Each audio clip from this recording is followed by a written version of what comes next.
And we're back. It's been a while, but this is the eighth edition of the Dynasty Podcast, brought to you by the Sheetz Boys. We have me, we have Ricky, and the third Sheetz Boy, Brandon. Also, West Virginia. Yes. Welcome, Brandon. How's it going, man? It's an honor to be on here. Wow. I mean, to be honest, I never thought you'd make it. Um, but we're happy you made it. That we made put the stipulation on that you had to win a user game, and you definitely did. But we'll get into that. How you doing, Ricky? Ricky, are you there?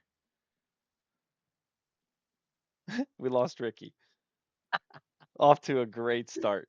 Anyways, we'll just jump right into it, and Ricky will come back. So we'll just go over your team real quick, Brandon. Just give everyone a little breakdown of the Mountaineers this season. So For sure. how's your team doing this season? Is it everything you ever You wanted? know, honestly, I didn't know what I was walking into. Obviously it's a new team. I really never played Dynasty. I was more of a Road to Glory type of guy, but I think the way this team has developed and the way that I've been able to adapt to my players, learn my team, it's been definitely, ups and downs. Or eventually we're gonna get into my schedule and how the season's gone. But I'm loving my receiving core. Obviously, my halfbacks. You know how I am. Love my halfbacks. Jaheim Right, White, what a stud, an absolute stud throwing the right, yeah. football. Heisman Almost, candidate. almost Heisman candidate right now, fourth in the running behind those three Kansas players. Right, Kudos to Kansas, obviously for balling out defensively. But Jaheim White Senior has been carrying this team for me. And obviously, the quarterback situation took me a little while. At first I was going with the true for lefty freshman, Chris Azur, but eventually I handed the keys back over. But went back to it's Wilkins. definitely going back to Wilkins, yes, and he's been improving. Obviously, I've learned the coaching aspect with the upgrades and whatnot, helping boost his stats a little bit more. I got two guys coming in from the recruiting process. So I'm pretty excited for those two as well.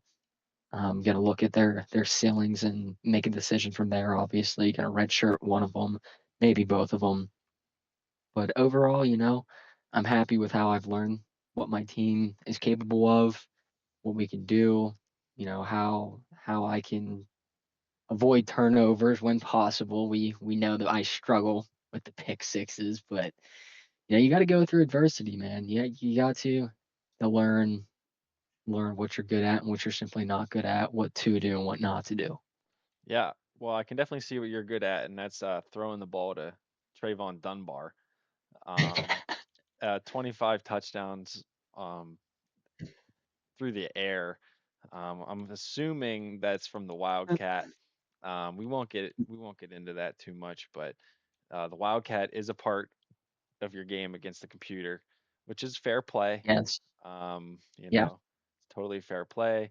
When you have two quarterbacks like this, you have to do you know what you need to do to win, and you definitely found that. Um, and the Wildcat.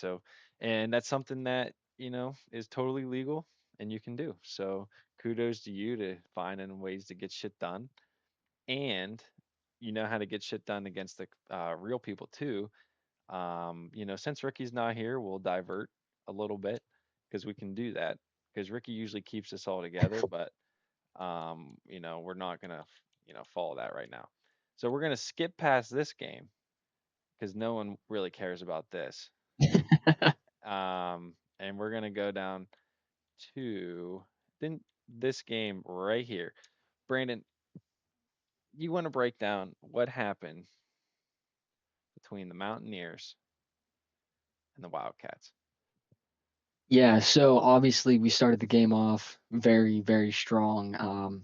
Opening kickoff, I was able to take one to the house with Ray. I mean, I did not expect that. I haven't got one all season. It's like it's definitely a dopamine rush whenever you see that opening and you can just hit it and you can go. I'm very happy that I was able to get it started off like that.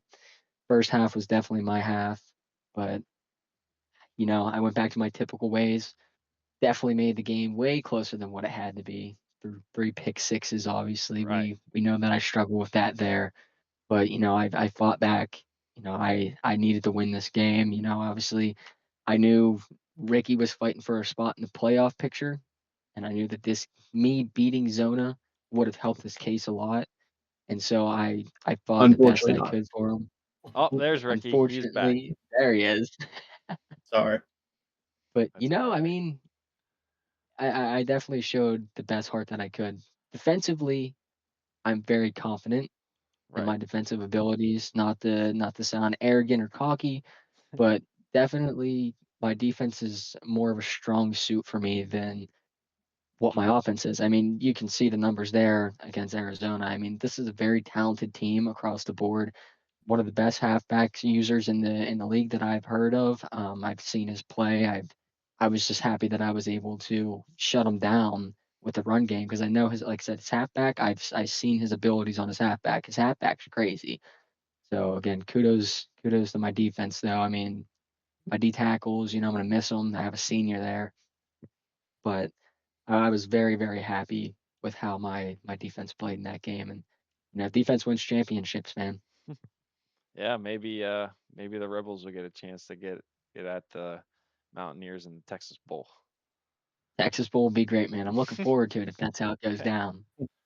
All right, Ricky. Uh, all right. Well, where do you guys want me to start? Like, are we going Well, with week 9 here? yeah, we'll just do the week 9.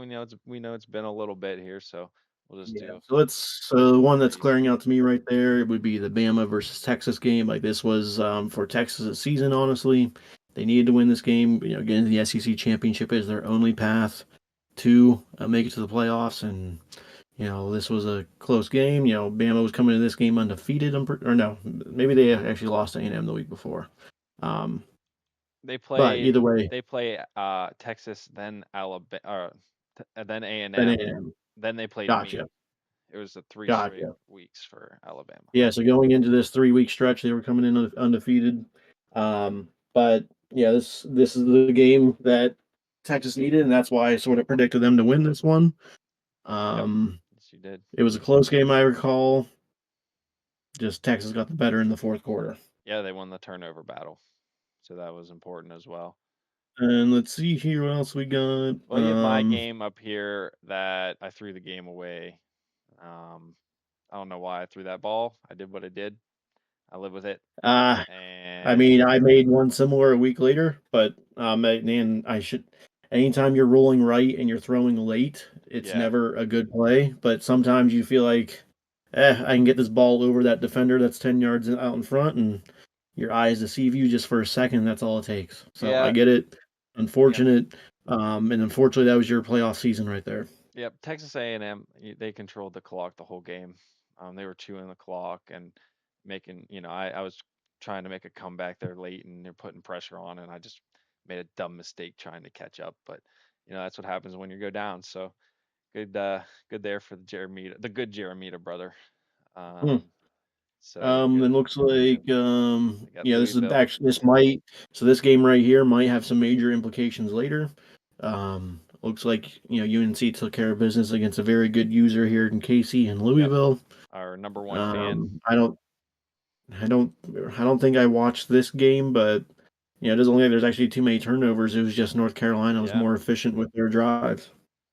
Yeah. And, that's what we always say about Louisville is they either keep it close or throw a lot of turnovers or throw a lot of picks. And Well, this is one where I mean, you not have to to get do ahead that. of ourselves, but I mean, classic situation of that was last night, that game against Florida State, but Well, we'll right. get there.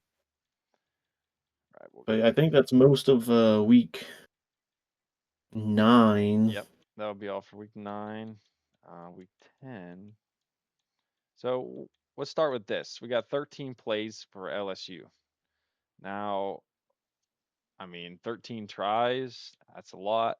If your internet's that bad against a computer, get it looked at, Yeah, I'm I not sure guess. what's going on with this. I think it's a weekly occurrence where it's more than one play, which, again, there might be something going on. Might be where he's, emailing the commissioners, letting them know what's up and giving them Yeah. proof of a So of a maybe if a anyone knows, connection loss, but at yeah, the same time, like we just don't have that.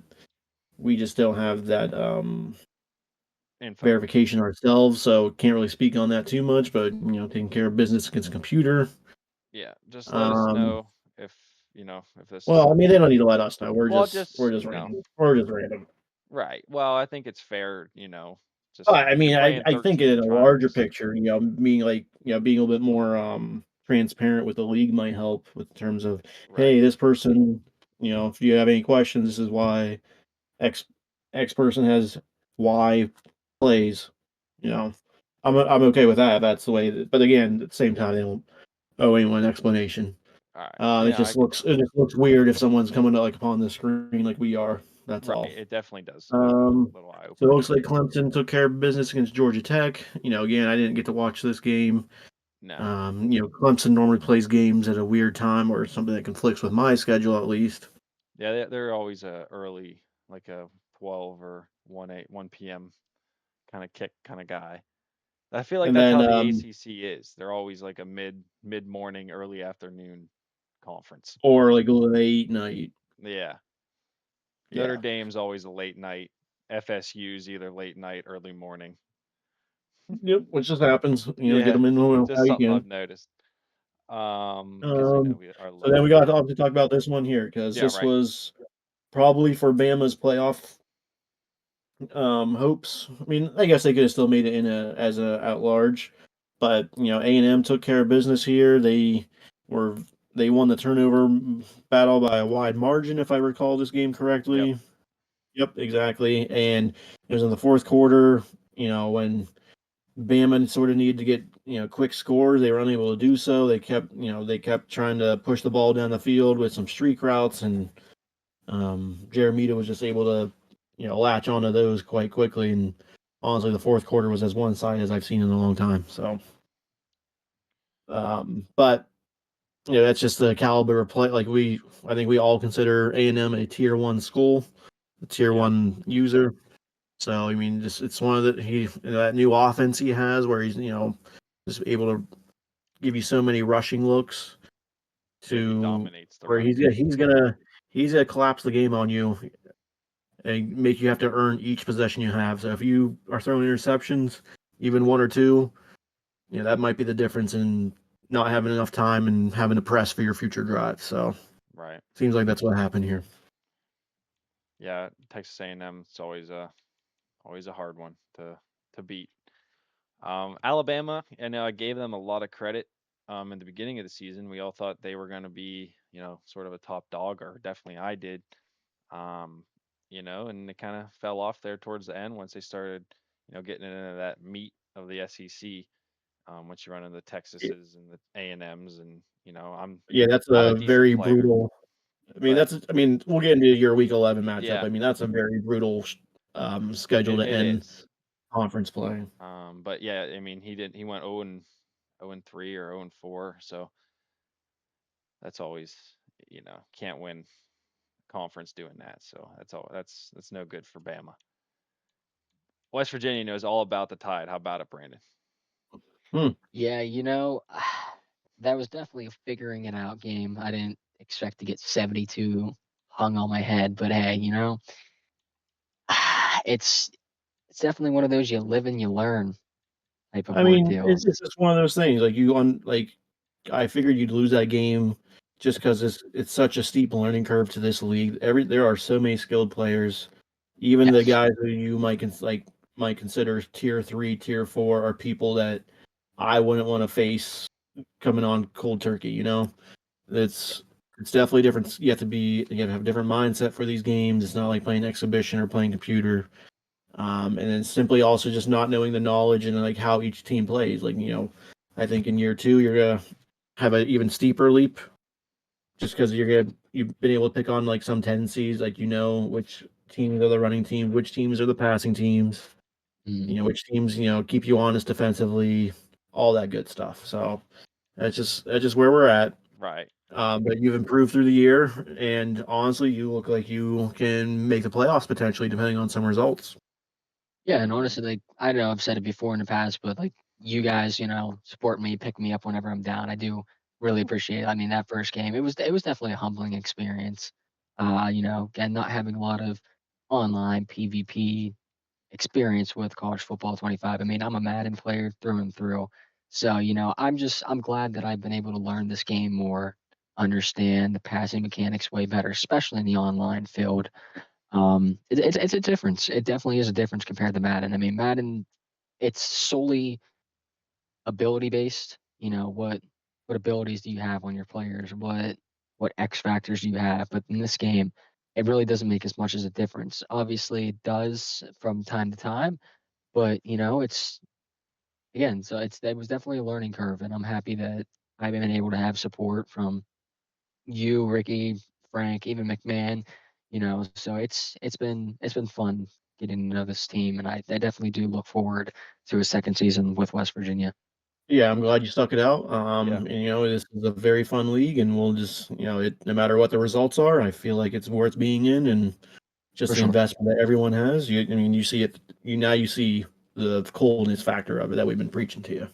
But Yeah, I see what Frank's definitely. getting into here, so yeah. I might as well We'll go get into the from elephant in the room here. we'll go from something cool to To something something that that was not started. so cool for Well, it started myself. out So cool.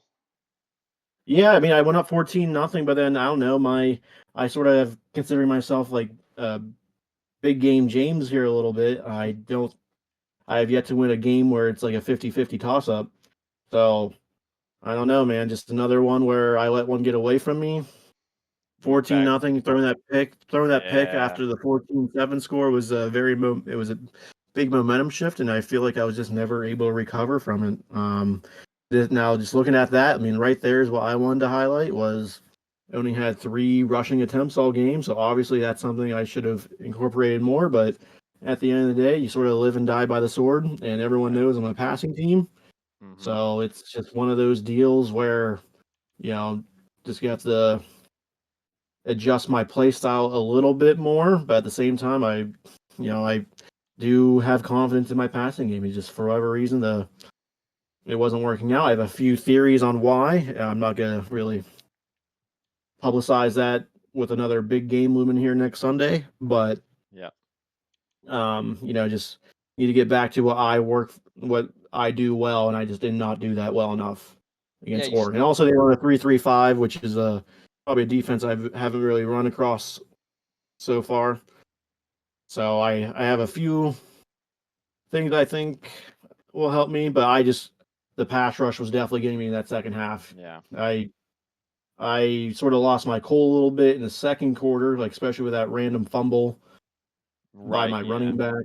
On that, first down play. I mean, I hate the RNG aspect of it, but that's football. Right. And I think after that, I was really just, you know, trying to make up for it when I shouldn't have had to feel that way. Yeah. And then That. just in the second half, like I said, he was getting a pass rush on me within 3 seconds every play. So Right. it's hard to do that when you're down 2 scores because now instead of looking for those 5-10 yarders, I was looking for those 20-25, and that stuff needs time to develop. So it's just one of those things where you just got to tip your cap to Oregon. The score was definitely worse than it actually was throughout the game, but at the end of the day, I don't blame him for running that score up, especially at home. May have had some recruits coming in. That's just the way it is. Right. Big Ten conference game too. Might as well beat your opponent. Yeah, he definitely won the turnover battle. He probably capitalized on 90 to 100% of those turnovers.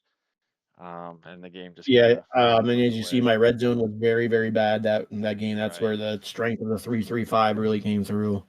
Um, yeah, I mean, I threw that, like I said, I threw that one very bad interception on second and goal. I knew I shouldn't have thrown it, but I just thought for a millisecond I trusted the ratings of my quarterback a little too much. Right.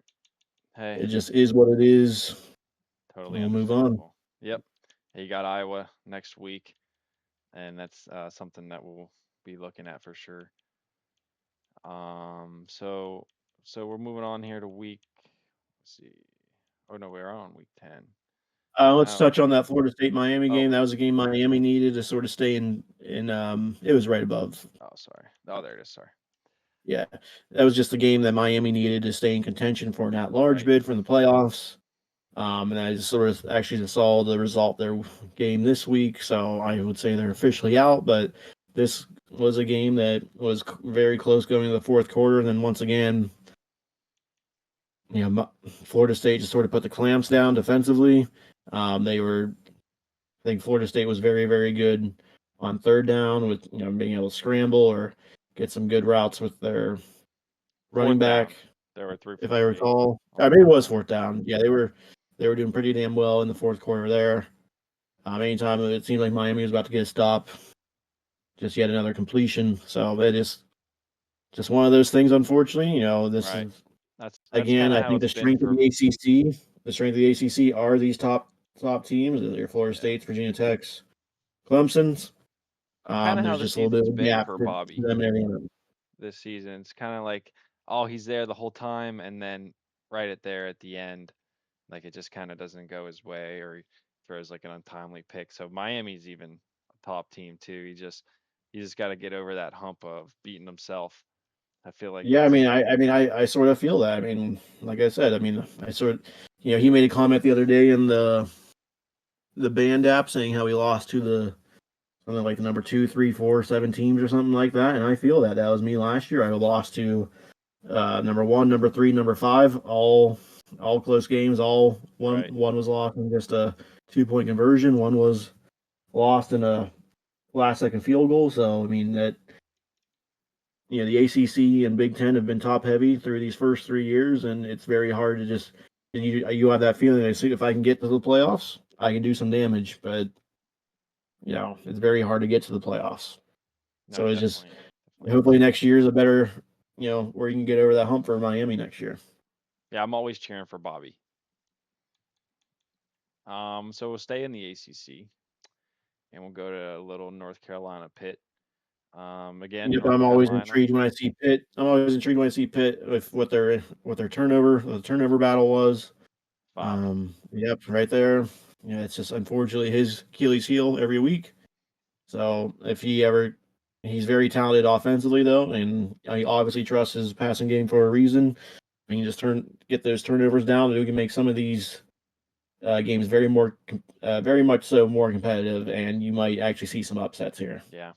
Until then, you just saw the top dogs be the top dogs. Yeah, North Carolina's proven to be one of those top dogs for sure. And last game was me versus Missouri. This game didn't really mean much in terms of, going to the playoffs or conference championships, but this meant a lot for me personally. Getting my first user win of the season, actually having a good game. I didn't really throw for a lot of yards, but I threw a lot of good balls. Only one interception, but it wasn't really costly. I always, I started using my other running back, Wisner. I haven't really used him all year, but I started getting them going in the pass game. Um, so that was, that's always fun whenever you can get your running back going. Oh, actually, wait, no, I didn't. Why does it say he only had 3 catches? I thought he had way more than that. That Oh, was that's the, your. oh, I'm that's pretty the sure that was game. your Bama game. Right. This is the game where I still got the game going, but I got Lee going this time. But he usually drops the ball a lot, but with only And one what I'm drop, seeing right there is of his 108 yards, yeah, 103 were after the catch. So right. obviously got the screen game going that He's a game. he's a jet pass kind of guy, so I was getting that going. That's what happened, and then I was forcing Missouri and some interceptions. So yeah, Yep, it but no, was hey, again, I guess gotta give credit to Missouri. He had a very tough user schedule this year. I'm pretty yeah, sure he had more user games than anyone in the whole dynasty, and he did very well. Began SEC play. I'm pretty sure he started out 3-0, 4-0, something like that. yeah. He Just was a top dog unfortunately, for a while.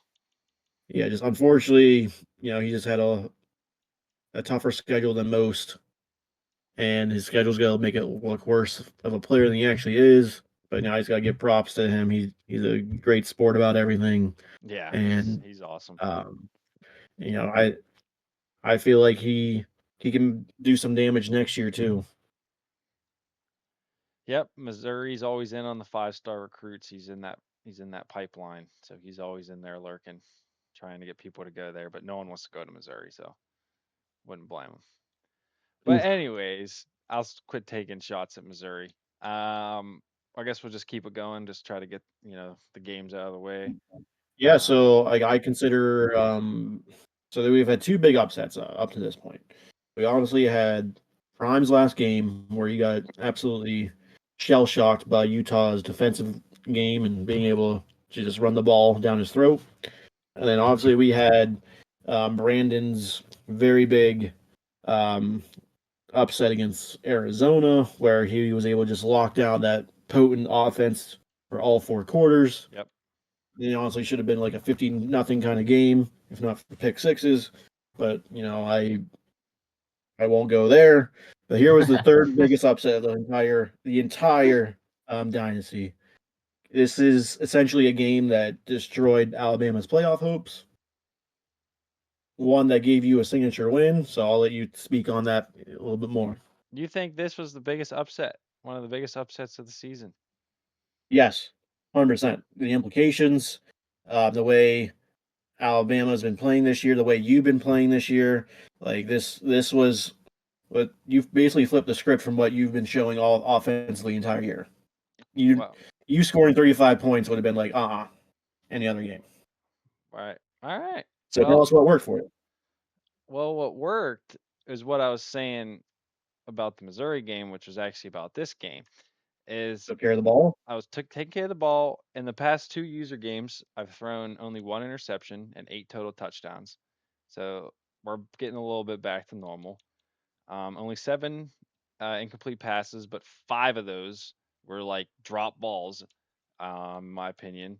I wasn't running the ball a lot, but I was getting the short, quick pass game going. As you can see, I was getting Wisner in the flats, getting them going. As you can see, he was getting that rack.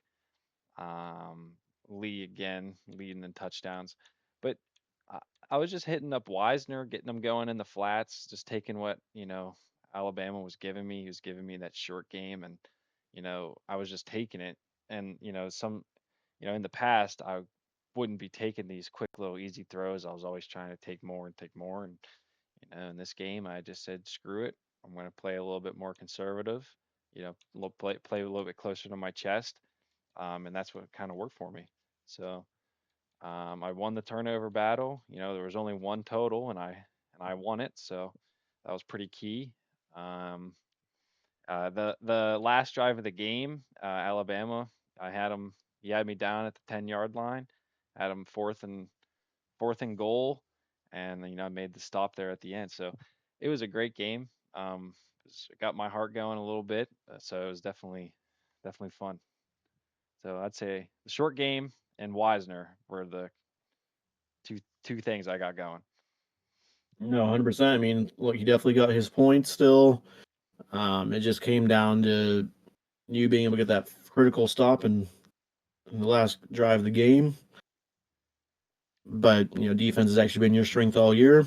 You've been able to take care of the ball was the big difference here, and it just sucks for Alabama. Their season started so promising so early, and then just came against 3 SEC juggernauts to finish the season. And it's just how it goes.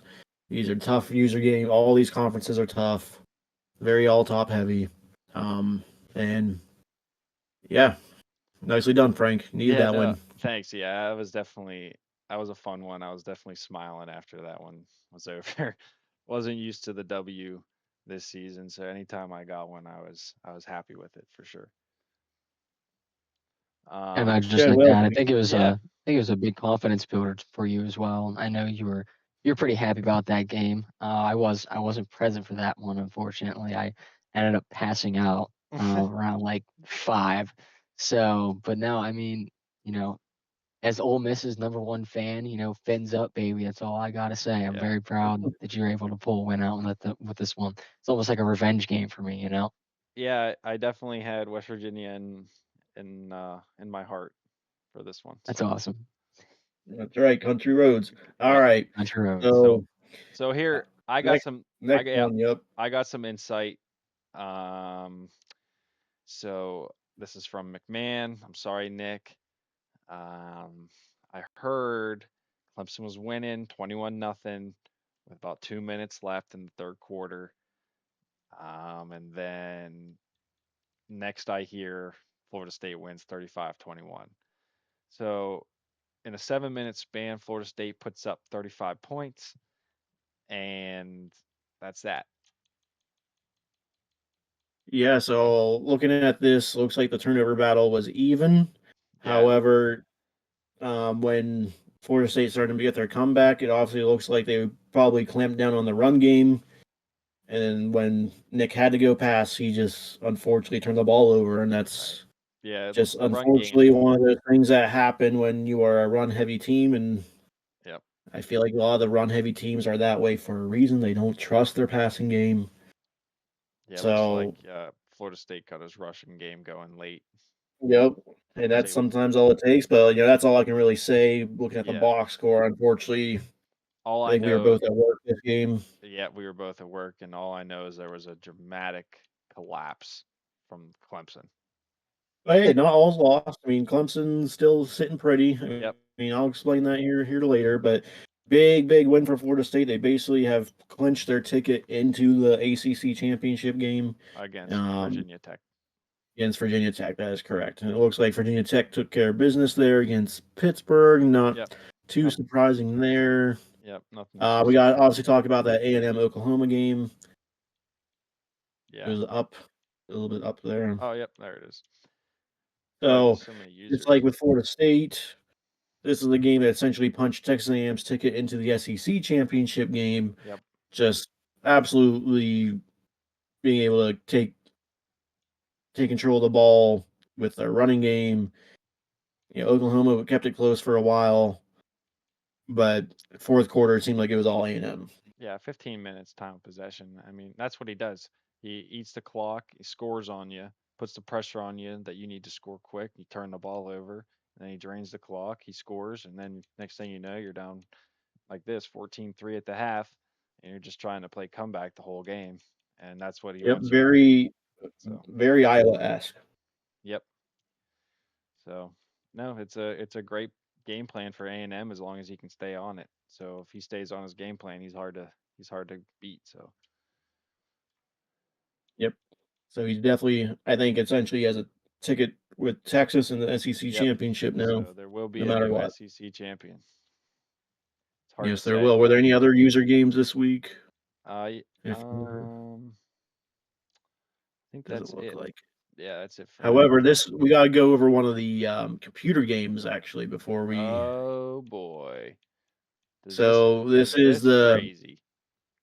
The this is the user big killer. big killer, the user killer. That's right. This retired McMahon for a week and took down Oregon. So Purdue is better than Tennessee. Everyone's talking about how good Tennessee is. Well, we have Purdue here. I mean, they're taking out people left and right. They just took out the two Big Ten championship contestants from last season. Yeah. So Oregon and Penn State. Now, obviously for Oregon, this isn't the end of the world. They still look like they have their spot solidified Yeah. in the Big Ten championship as long as they don't lose to another computer. Well, actually, never mind. Hold on, I'm thinking about the wrong team here. They actually play Penn State next week. Yeah. So So, there's a lot of I mean, I'll confusion. get into that whole ordeal in a second when we start looking at Okay. conferences overall. But this could prove to be actually a very costly loss for the Ducks. Definitely a big let off game after that big win against Nebraska at their own place. Yep. So looking at this, just seems like Oregon threw 5 interceptions, I think it was, but Yeah. 5 picks. you just unfortunately, can't make those kind of mistakes against the computer. Yeah. They, especially late, I think Purdue scored 28 points in the fourth quarter. It's it's so crazy how these computer games can go away I from you. know. So, The computer can just lock you down any second, and there's nothing you can do about it. It's pretty but no, impressive. I mean that could prove to be very costly. But let's look at these Week 12 matchups. Yeah, we'll go through them. Miami, Yep, North Carolina was just underway. This is Bobby right there yep, and again. but And I'll get go into ahead. it. This might have some playoff implications depending on how some Yeah. other games go. So this was a must-have for North Yes. Carolina. It adds another good win under their belt for their playoff hopes for the fate committee, Yeah. Will the wherever fake they committee are, put in the Tar wherever they Heels? are. Um, so it's just a big win for a team that's already ranked 13th, right on that Right. bubble. So Florida State Louisville, this game was actually pretty close in the second quarter, started the third. Um, I was able to tune in off and on. So it looks like there was an instance where, I don't know, it was like 21-27, something like that. And Louisville was actually second and goal, third and goal, and they could have taken the lead, but they threw a pick six to Ian, and it was all she wrote from there. Because Yep. after that, Louisville was trying to play catch up. And Classic Ian, Louisville. Florida State's strength is forcing turnovers. I mean, at this point, it is not a fluke. That is how he wins games. He forces you to make turnovers. Yeah. He's one of the better defensive teams in the entire dynasty. The Urzels. And I've played Casey before. He's exceptional offensively. He has a lot of good pass concepts. So to be able to force 5 turnovers against a user like that is impressive. Yeah, definitely. And then the only other user was Texas and Mizzou. Obviously, Texas ran away Yeah, with it. big win here for Texas. This concluded their regular season. They are off to the SEC championship no matter what happens. Yep. So congrats So to Texas. yeah, Congrats to Matt they Glenn. they are still alive. Yep. So that concludes all the matchups so far. So Ricky, you want to jump into what the college football bracket? Well, Take a look, see what we're yeah, rocking with we so can. far. So I mean, honestly, don't even go to this screen. I would go to the top 25 screen Okay, because that ranking means absolutely nothing right now. I So understand. obviously, with the way this format is set up, is we're gonna have one General 5 representative, which means there are only 11 spots to fight for. So looking at this list, I think you can consider no matter what happens to Florida State in the ACC championship game, they are in. No matter what happens to Virginia Tech in the ACC championship, they are in. 2, No matter what happens to Kansas in the Big 12 championship, they are in. 3. So then Notre Dame, no matter what happens with USC, I don't think they're going to drop down past 12 here. They will be 10-2 at worst against a team they've handled the first 2 years of this dynasty. So regardless, We'll put them worst in case scenario, they are in. 4. Now, everyone else, actually A&M too, they're in no matter what happens in the SEC championship game. They're not going to Yeah. drop far from 3. No, they're in. They're So, fifth. So you got five spots taken. Got 6 so left. those top 5 are in no matter what. Now here's where it gets interesting. We're going to start with Iowa there. Obviously, that's one of the biggest games of the year. I'm not biased when I say that. It's just how it is. Iowa, Nebraska, whoever wins this game is 100% in the playoffs. They'll both the winner of that game will finish 10-2. And maybe have a spot in the Big Ten championship depending who wins. But again, we'll get into the actual conference championships and how those are looking out. But USC, they have that big game here against Notre Dame. Again, this is going to be a game where they have not beat Notre Dame to this point. Right. So that would put them at 9-3. But their playoff hopes would not actually be dead because just the way the Big Ten schedule ended up this year, due to a couple of results that happened with Nebraska, they have already finished their Big Ten play. They Yep. are going to be at worst 8-1 in the conference. Their only user games were against Nebraska, loss. That's their one loss. Their other one was against Washington, which was a forced win, which they probably would have won anyway. So they are in. So they were able to avoid Penn State, Oregon, Iowa. So they will be in depending on what happens with Nebraska and Iowa. If Nebraska wins, USC is going to be in that Big Ten championship because Nebraska has technically 2 Big Ten losses to Washington, LOL, and Oregon. So I would actually be doing USC a big favor if I beat Iowa. They will be in that no matter what happens with Notre Dame, they will have a shot to win their way into the college football playoffs. Wow. If no matter if it's against Oregon, actually it would be against Oregon in that scenario. So we got that going on. Yeah, the Big And Ten, then a lot of implications. Wow. oh yeah, there's a lot of implications in the Big Ten. So and then obviously for Iowa, if they win, they're in. They're going against either USC or Oregon. Because this is where if Oregon still has to play Penn State. Right. So if McMahon forces an upset there, Oregon could potentially, as weird as it sounds, after that big win against Nebraska, they could be out of the playoffs because they're at 11 now. Yeah, McMahon can get his ducks in line, ducks in a row. He can get his ducks in a row. Then the Ducks are out. So this is a Ducks are out. big game for the Ducks. It's almost a must win for them because there's definitely a possibility here where they not only lose this game but then have no shot to win their way into the Big Ten title game. Hmm. So Oregon is in a must-win situation, just like Nebraska and Iowa. Then who else we got here? Texas. I feel like they have to win their SEC championship because they go to 9-4. I feel like the committee's got to drop them to like 13, 14, 15, somewhere along those lines. Then they're done for. So this is when they play A&M, it's a must-win for them. Yeah. You could potentially only have one SEC representative, which is insane to think about. But which that is just insane shows you considering just the we just had a dominance that we've seen. We had a down year this year. Yeah, down year. They need their SEC champ It's okay. representation. We'll be back. Who else we got here? Arizona. So as long as they don't slip up against one of their computer matchups, which by the way looks to be BYU and Arizona State at home, they should be making the Big 12 championship against Kansas. Kansas is undefeated in the Big 12. So I consider them a shoe-in for it. But now this is where if Arizona slips up though, because I mean he's had a couple close computer games, this Utah-West Virginia matchup is going to mean everything. Because obviously that would drop Arizona to like 6-2 or 7-2, something like that in the conference, and West Virginia would have the tiebreaker over them.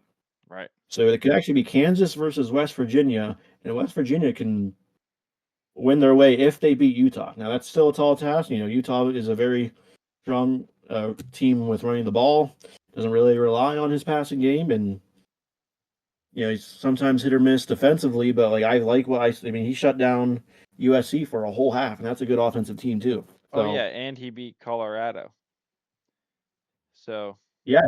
So in Colorado, I'm pretty sure they actually lost to Kansas State, like the computer matchup. Kansas State, I'm pretty sure won that one. Oh wow. So yeah, because I was looking at it came up on my ticker when I was playing my computer game. So I was like, wow.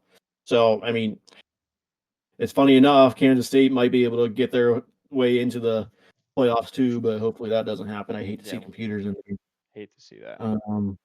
But yeah, we got zone that second spot to the Big 12 championship is still in play. Now, obviously, if Zona just takes care of business with the computer games, and this is all for naught. But even then, if they lose say they go up against Kansas in the Big 12 championship, depending on these other results, they might also not be confirmed as final spot in the round of 12. So major implications there. And then we got here. Who I think is actually looking pretty right now. So I said how there's only 11 spots that we were really battling here. Right. So Clemson is technically on the outside looking in. So I think they're a shoe-in to make the playoffs, though, because as long as they win their computer matchups, some of these teams above them are having to face user matchups to where they're going to just drop below them by default. So Clemson, you take care of business, you're in, you're good to go. No Birmingham Bowl this season for Clemson. That's right. No Birmingham Bowl. Now, here is where this is why I've sort of made this a little bit North Carolina centric this episode. Right. We have They now only have NC State left, which is, he's a very good user. But if they win that game, again, same thing with Clemson. they don't have to worry about taking another loss in the ACC championship game. They can sort of let all these other big programs and all these other users just sort of fight amongst themselves, devour one another. Like we've continued to use that terminology all podcast season Right. long. If the devouring happens, North Carolina at 8-3, but it would need to be 9-3, can squeak their way into the 12th or 11th seed, depending on how it goes with the general five seeding. So, you know, all is not lost for North Carolina, and this is the team that is actually surprising me to be talking about them this late in the season. Yeah. I mean, I'm definitely So, shocked to see North Carolina doing this well. yeah. So, and then so to recap, I feel like for users, there's only 14 that now have a shot. So it's literally those top 14. That's it. Yep, that's it. These are going to be one of your 11 or your 14. I don't feel like Utah is going to get back into it. Now, actually, they could, depending on if they beat West Virginia, and that could be possible. I just wonder if they have enough to jump all those other teams. Like Kansas State might be done with their. So hopefully, Peter doesn't get over them. Michigan, Yeah, isn't that funny? We talk they about do play Michigan. Ohio State, which is another ranked team. Like it'd be an uphill battle for Utah to get in, but otherwise, I don't see a path for Ole Miss. I don't see a path for Alabama, and I don't see a path for Oklahoma. Getting it for whatever reason, 8-3 or 9-3 is a death sentence to the committee. That's not a death sentence for West Virginia or North Carolina. Yeah, they're the only exceptions. So, Brandon, you what are you looking at going into your game against Utah? Not this week, but next. Honestly, I'm definitely going to be working on my offense as best as I can whenever I do get the time, the free time. As you guys know, I just started my spring semester with college, so I'm definitely gonna in my free time, work on my passing game again. Definitely working on my offensive game before the big, Zona game. I mean, I feel like that's the reason why I was able to do what I did offensively. Take away those three pick sixes. I feel like every time I throw an interception, it ends up as a pick six. So if I can honestly negate my turnovers, I think I should be fine. Obviously, I need to have that self confidence. I can't go into it being like, oh, like it can go this way or it can go that way. Like, no, like I gotta lock in. Genuinely, I have to have nothing but confidence in myself.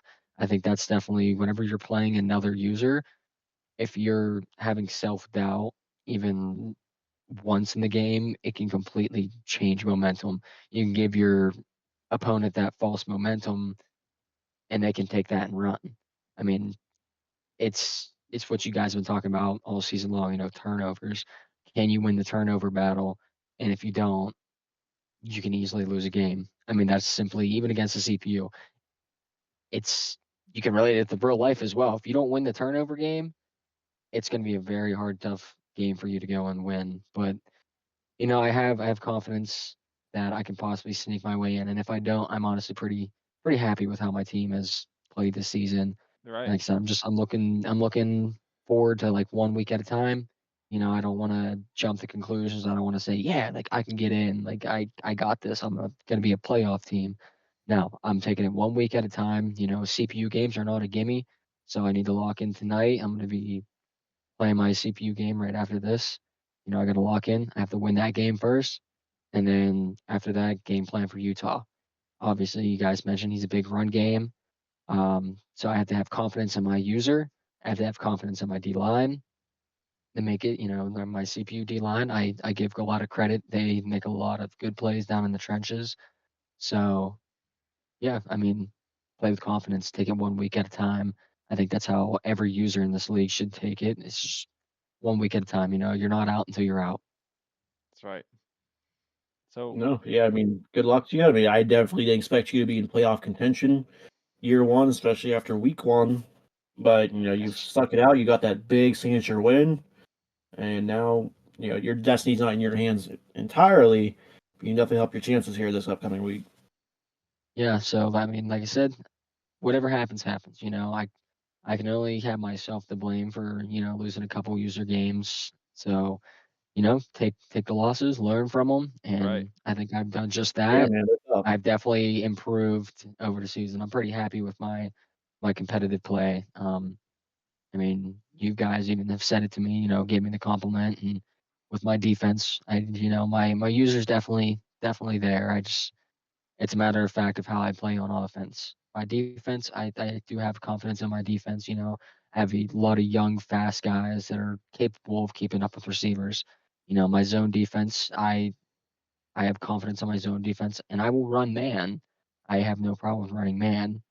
Even though this game is definitely not a man-to-man defense game. It's not that even in Madden. It's just how the game's coded and developed. But I still have confidence in it. I have confidence that I'm able to drop back with my user and make a play. I have confidence in my edge rushers to be able to contain that quarterback. So I'm just going to do my thing defensively, and I got to lock in on offense. Yeah, 100%. Well, good luck to you now. We'll Yeah, we'll see definitely what we watch can do that. here. We'll watch that CPU Appreciate game it. too.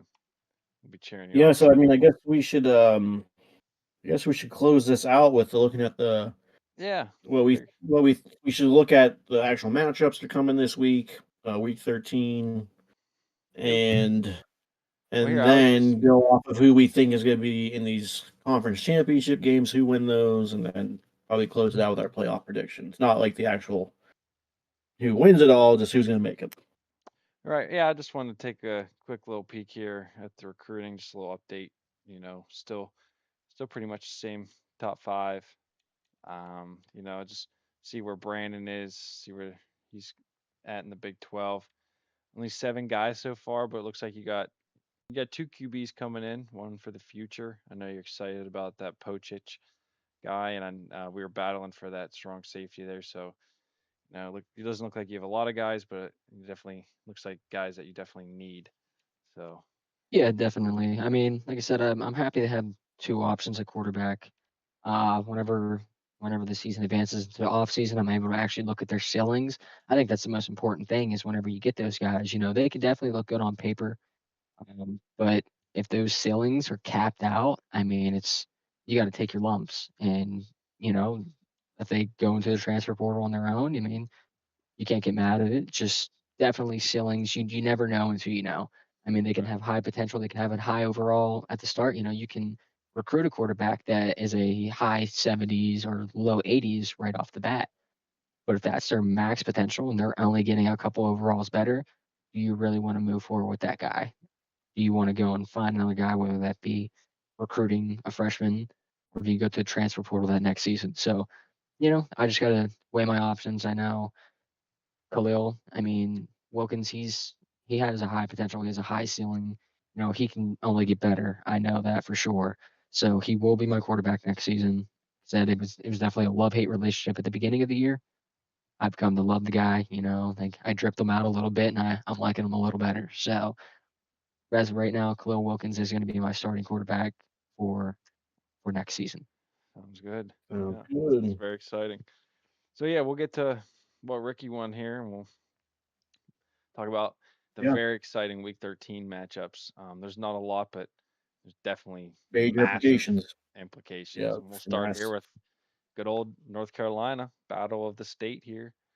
Um, this is going to be a good one to watch. Hopefully, they can get it done and stream it. I know sometimes NC State has some issues getting their games in. But so hopefully this is one that they can get in because massive implications here. How about it, Ricky?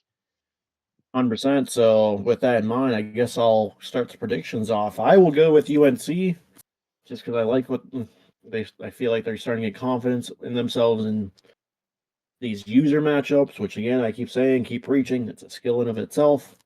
I'm going to take UNC here and essentially suggest the area create some playoff chaos. How Yeah, about you, Frank? I'm gonna take. You know what, Ricky? I'm taking NC State here.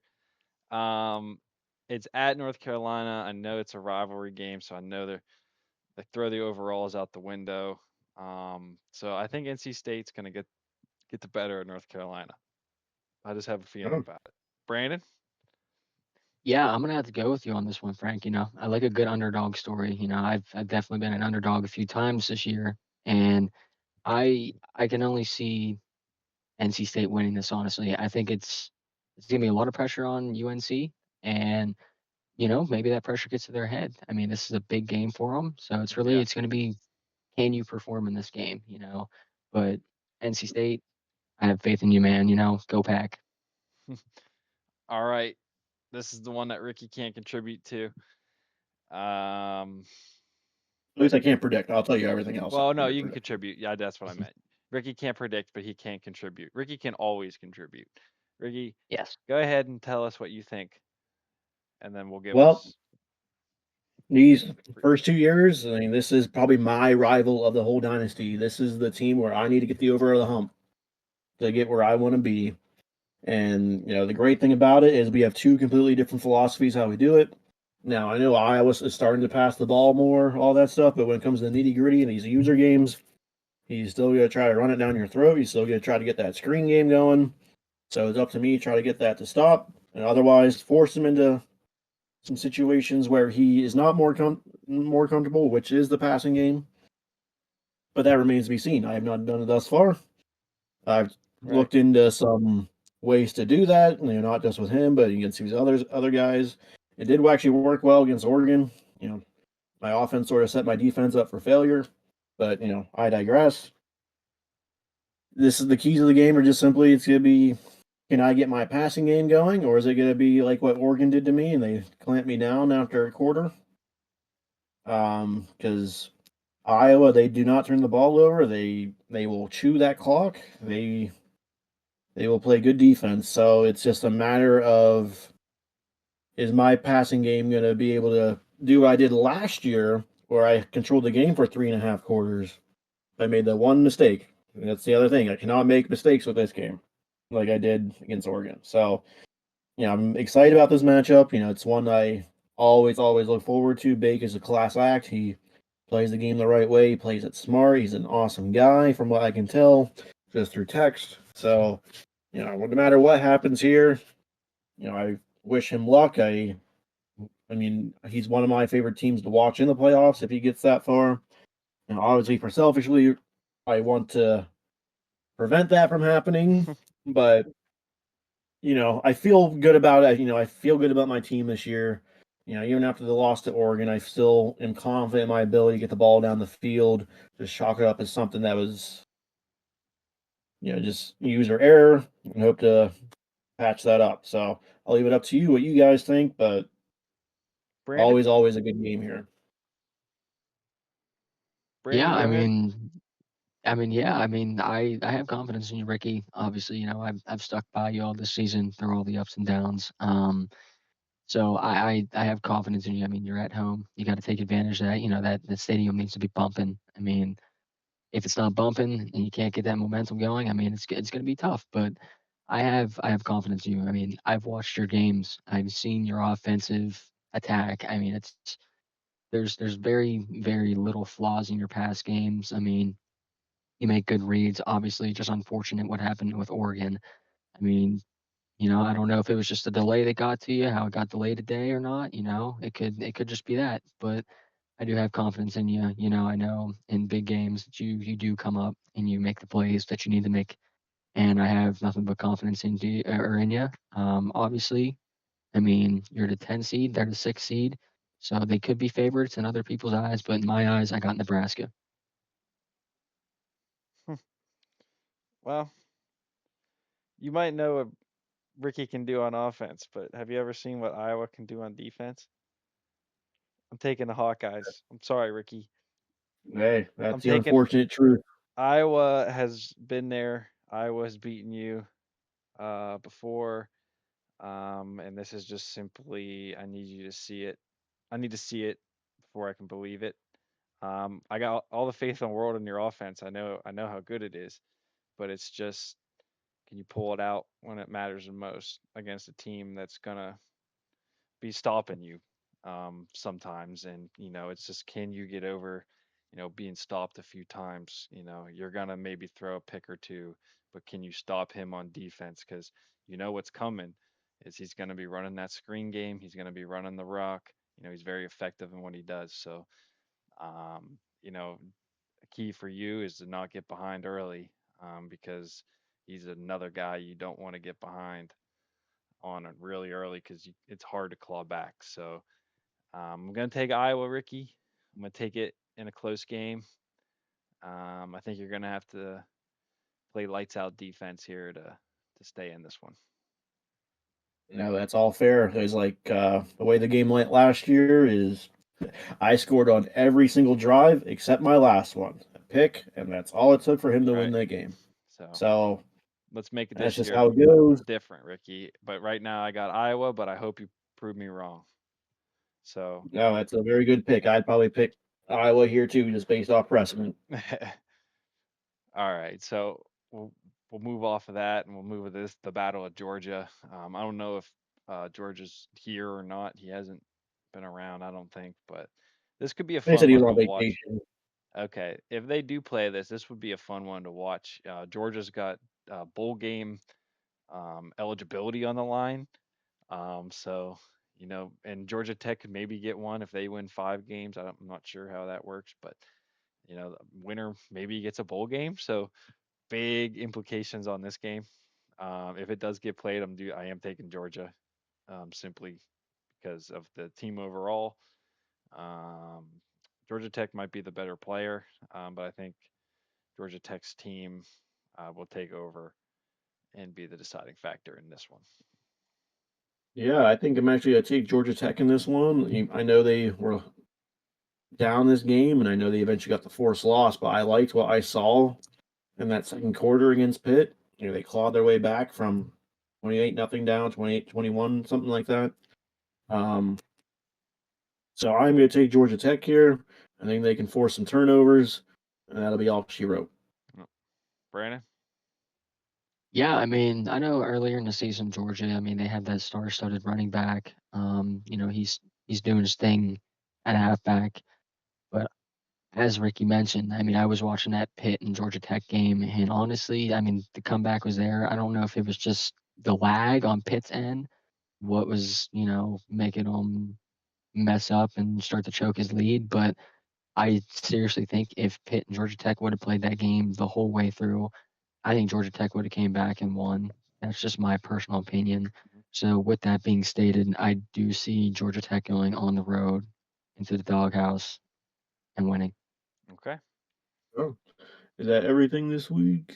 I think it might be. No. Yep. Oh, yeah, that's right. We got this one. Like I said, major implications here. Um, so I know I'm sort of equally impressed with both these team seasons. I never expected for Utah to beat Colorado, especially in the fashion they did.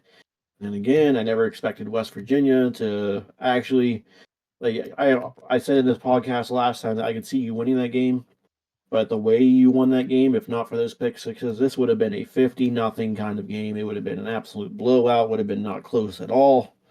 Um, so maybe that's just still ringing in my head a little bit too close, but I actually got the Mountaineers to win this one. But you're gonna have to win it differently to make it happen. This Yeah. is not a pass heavy team. You're not gonna be able to take advantage of that, like you did with Arizona.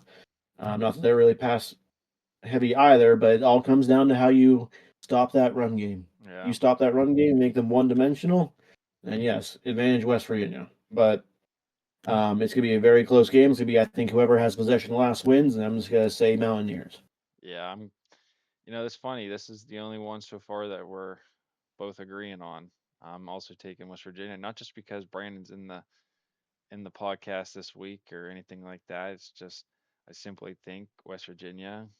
Brandon knows his team better than Utah does. Both teams have taken their lumps.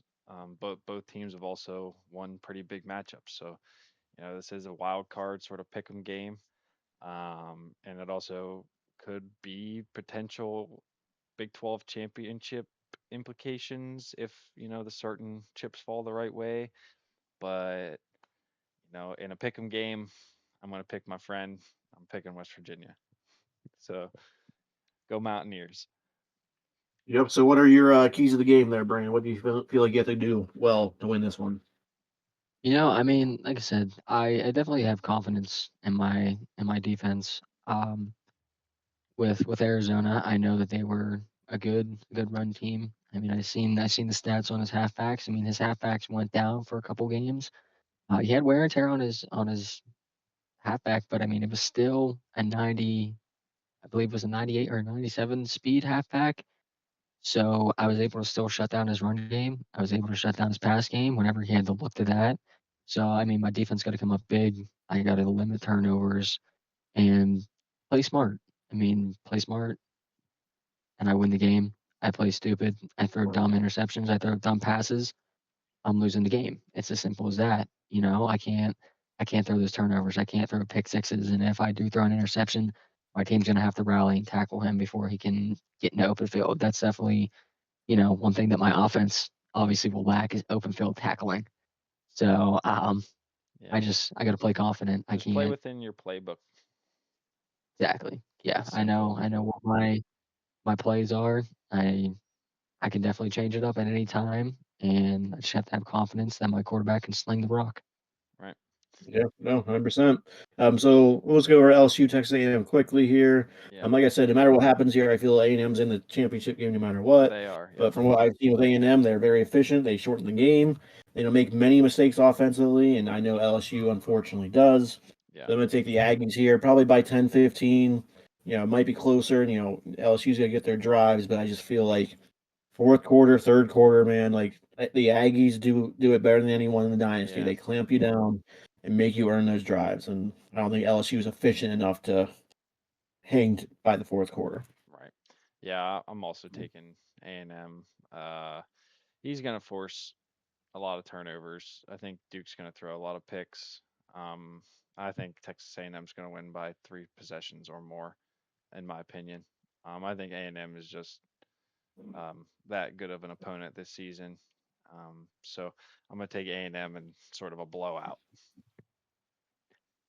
Yeah, I'm gonna have to agree with you guys here. A&M, I mean, they look like the better team. Obviously, they are going to be the better team, as you mentioned. LSU's turnovers are probably going to kill them here, so A&M's definitely going to take this one. They're at home. I like their chances. Right. And All then this right. one, this is an interesting one now. How about it, Ricky? Well, you're a Big Ten guy, so tell us what Yep. this means.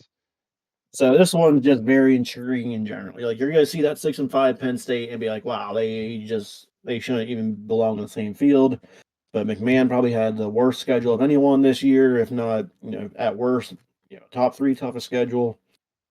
He's had some rough patches with the computers, but ironically, I have more faith in him in a user game than I do a computer game. Same. He hung tough with Iowa. He had it, so that was a back and forth game like it always is. He could have easily won that game. Could have easily beat Notre Dame if he had a better place kicker. Could have easily beat Arizona. That was just a tough defensive battle in the fourth quarter. Got got the better of them.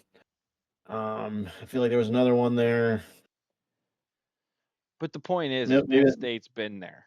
There's Penn this State. six Yeah, and Penn five. State's been there. The 6-5 Yeah, very so well could be 8-2. this is tough. And last year, like they went one against one another. Oregon beat Penn State in the regular season, and Penn State turned the favor in the Big Ten championship. They won that on their way to the national championship. So, I mean, this is going to be a battle, and it's going to have major playoff implications again because there is a path here where Oregon loses this game and they are out completely, which is Yeah. crazy to think after what happened last week with Nebraska. So And yeah, Ricky, go ahead, make your pick. Penn State or Oregon? Who you got? I don't know. This is a toss up. My heart's telling me to pick Penn State. Right. So I'm, we'll just call a spade a spade. I got screwed over with the Washington loss. Right. So I think the fake football gods are going to give me a Penn State victory here to help Yeah. my chances into the playoffs. So And Penn State, McMahon, they are gonna right those wrongs for me, but it's gonna come down to the right. last drive again. I mean these teams always play close. And I don't want to speak for Brandon here, but I'm pretty sure we're both rocking Penn State, and this is a sheet sweep. and we're all cheering for the Nittany Lions whenever they go to you or whenever the Ducks go to Happy Valley. No, they're going to No, they're Eugene. going to Eugene, which is tough. Oh, I mean, tough. I yeah, mean, that'll tough, be tough, tough. tough. But I'm taking McMoney in this game against Oregon. He's a signature win this year. Yeah, Might be it. this could be it. And there's actually two more: Notre Dame, USC. Um, Notre Yeah. Notre Dame's in pretty much no matter what, win or loss, and USC needs to win to clinch the Ten championship. No. Yes and no. So I don't think it will, in the grand scheme of things, this game's going to matter much. Hate to say that, but especially a top 10 matchup. Notre Dame, they lose this, they're in no matter what. USC, this is not a conference game for them. They lose this game. Oh well, depending what happens with Oregon Oh, and right. Iowa, they might still be in the Big Ten championship anyway, and they can win their way in that way. Um, so with this in mind, I am actually going to go with an upset here. I'm going to say USC is going to win this game. The formula for Notre Dame is always run the rock, force turnovers. Run the rock, first force turnovers. But if USC, if for whatever reason they can stop the run game, make Notre Dame one dimensional to where they have to pass the ball, that is sort of the only way you can beat Nate this year. I feel is make him pass. Not that you can't have success passing the ball, but I also know what USC is capable of defensively. I mean, they forced me into a couple untimely picks. They beat you down, Frank, earlier this year. They've done it Right. to a lot of people. The formula is there matchup wise for USC to actually pull the upset off. So that's where I'm going with.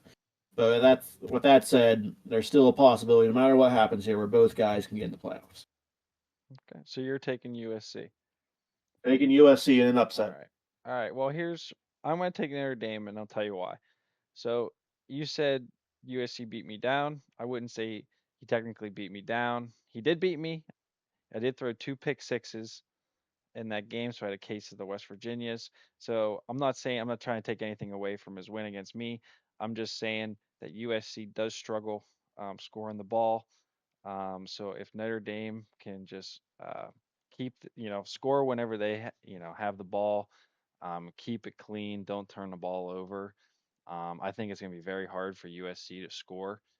All he likes to run the ball, and if he can't run, he struggles to pass. He has a fast quarterback who can get outside the pocket, but he struggles with his accuracies.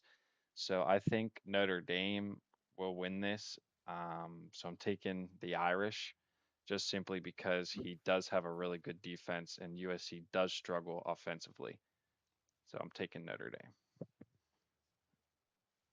Brandon?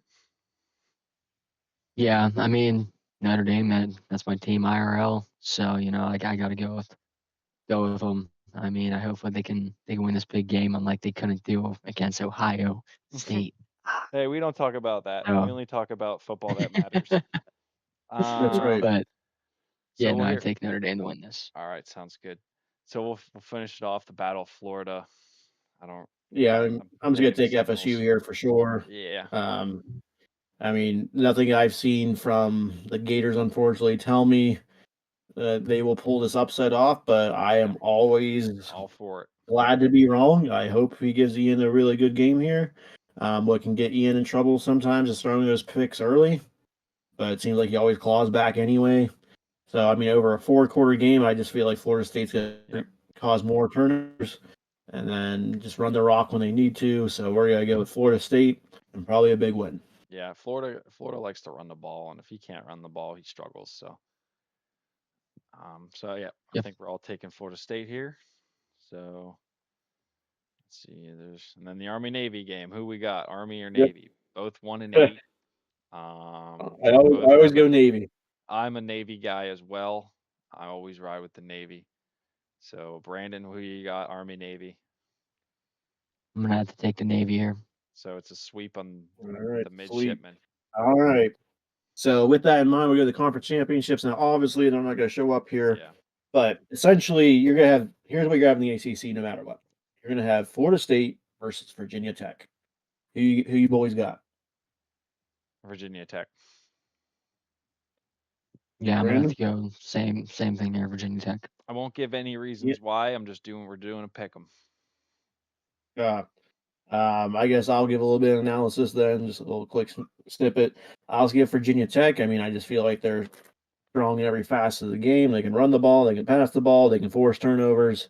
And Ian might be better defensively actually than the Hokies and DJ, but he's also one to throw picks themselves, even in wins. So I will take the Hokies and be confident actually about it. So Big Ten here. I mean, we really can't predict this one. So Yeah. I'm really just gonna ask you guys who you think is gonna be in the game and who ultimately wins it. So Okay. Nebraska, no matter what happens, will not be in the Big Ten title. So Okay. just throwing that out there. So USC will be in for me, just because I believe he should clinch a spot in my eyes with the conference record that he has. Well, let me say the way you predicted the games for Week 13, you're going to basically have USC versus Iowa. Correct. And that's what I was going to say was USC and Iowa. Because I do think McMahon's going to beat Oregon, and Oregon's not even going to make the playoffs. So I think the Big Ten will be Iowa versus USC, and I'm taking the Hawkeyes again to win the Big Ten. Oh, Yeah, so with the off chance that McMahon does not win the game, off if it chance. if it comes down to it, I mean, I'm gonna have to go still with USC. I think they're Oh gonna win it wow, no matter who they play. damn Wow. USC with the winning in because they are going to need to win it to get in. Yeah. So wow, okay, that's a big proclamation there. Um, so I'm basically going to have to not predict this one at least yet, obviously, because It's too if I say close. Iowa's in it, that means they beat me. But I'm going to say one way or the other, I think USC makes this. So SEC, we're gonna have Texas versus A&M no matter what. Um, I really, really like what the Aggies are doing in terms of how they play the game, and I think now Matt Glenn is one of the best users in the whole dynasty. He's shown it for 3 years. He had went off to a rough start this year, but again, I'm gonna go with Jeremita and the Aggies just because of their run game and the ability to clamp down defensively in the fourth.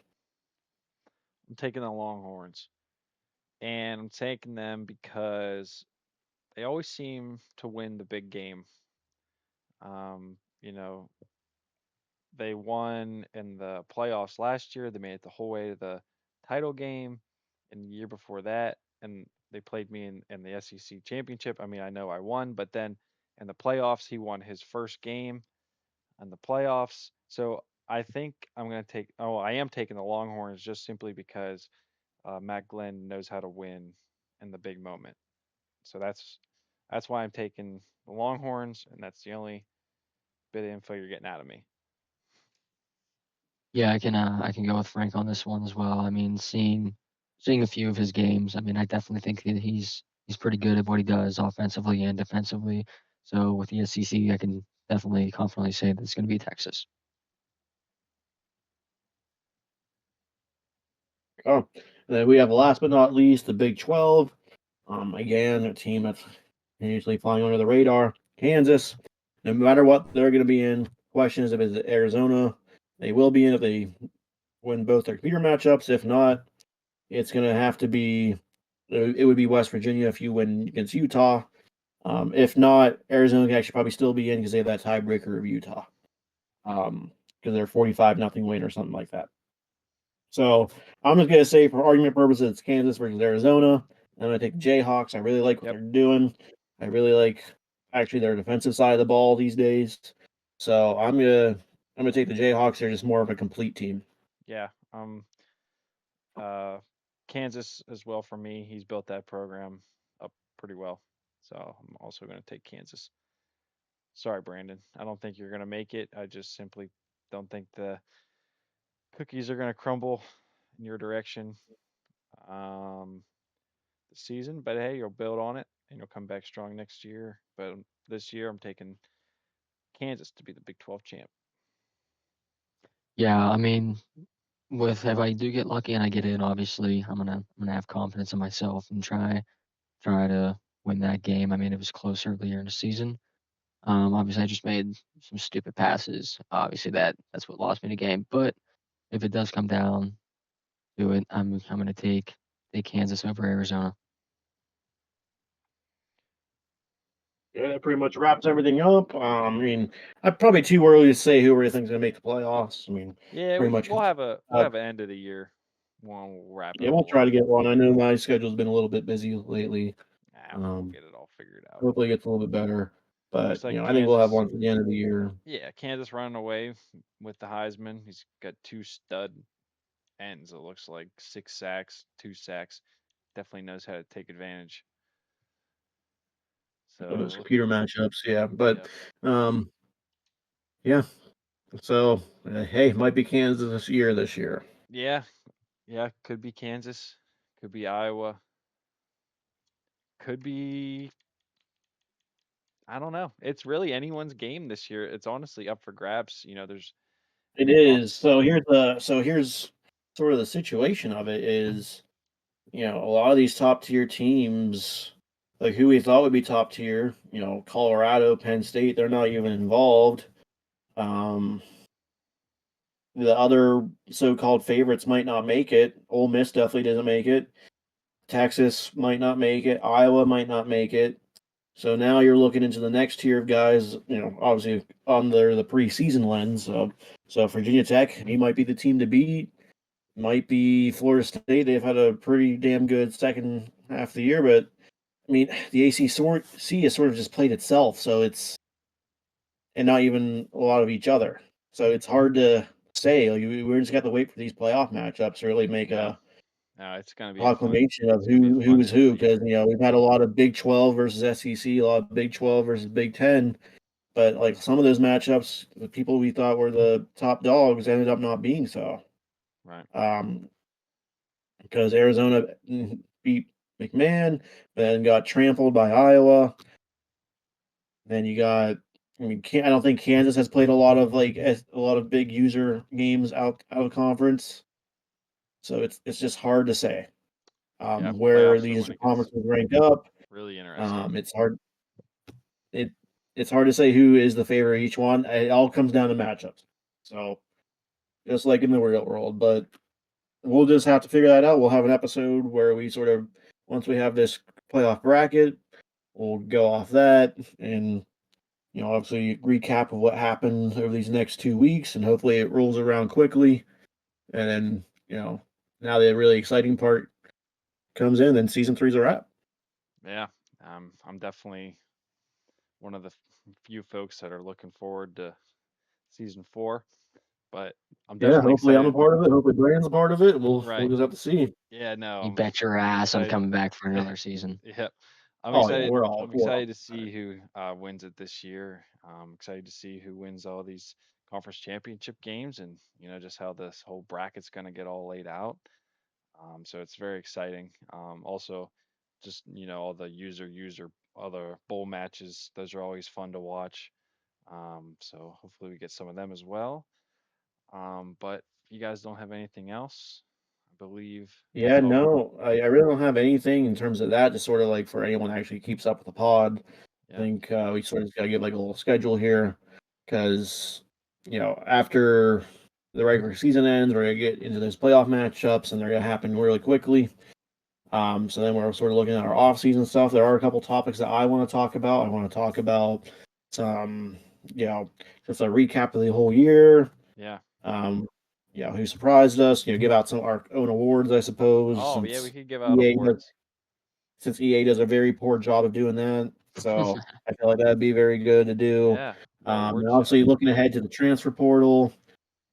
And then honestly, I feel strongly about sort of scheduling in terms of and also like realignment ideas. Because especially with hearing SMU is joining us next year, that's gonna be yet Yeah, another ACC team, and I yeah. it's It'd be fun to definitely get. something I feel like we can all look at as a whole committee and dynasty Yeah, group, but it'd be fun to get obviously like that's not our all the fault. commissioners on here all at once and get us, everyone in to sort of talk. I'd talk it all out to start the next season, or maybe even do a little bit of the scheduling, or maybe a little schedule reveal, maybe. Um, do it live Yeah, on that'd be stream cool. potentially. Some stuff like that we can look into. So definitely a lot of Yeah, stuff in the definitely give books. them the opportunity to be more transparent because Yeah, unfortunately, and we know no one wants the same controversy as last year. yeah. So And there's use always this a reason to platform. something. Yeah, there's always a reason to something. Just a matter of getting that platform to explain it so people understand it. And at the same time, I don't think we're gonna have the same issues because of No, you know, right. for whatever reason. But yeah, just definitely we want to continue this on even in the so-called off season. Just a matter of how it looks, and yeah, we're definitely gonna take on any guest that wants to be on here. 'Cause, Frank Yeah, and I, we obviously love to talk about this stuff. I mean, we talk about this at work all the time. that's all we We're talk about. we're losers like that, but we enjoy the hell out of this league. So, Yes, we do. So Brandon, thanks again for coming on, talking. So we Of course, appreciate man. that. Ricky, always a pleasure. For everyone always a pleasure, listening, Frank. if you're listening still this long, that's crazy, but we appreciate it. And we will be getting these out hopefully, a lot quicker than a week. But we appreciate you guys, reaching out and asking about the podcast. It makes us happy that you guys look forward to this stuff. So we love putting it out. But on that note, I hope you guys have a good rest of your night. And if you're watching this in the morning, good morning. So with that, that's a wrap.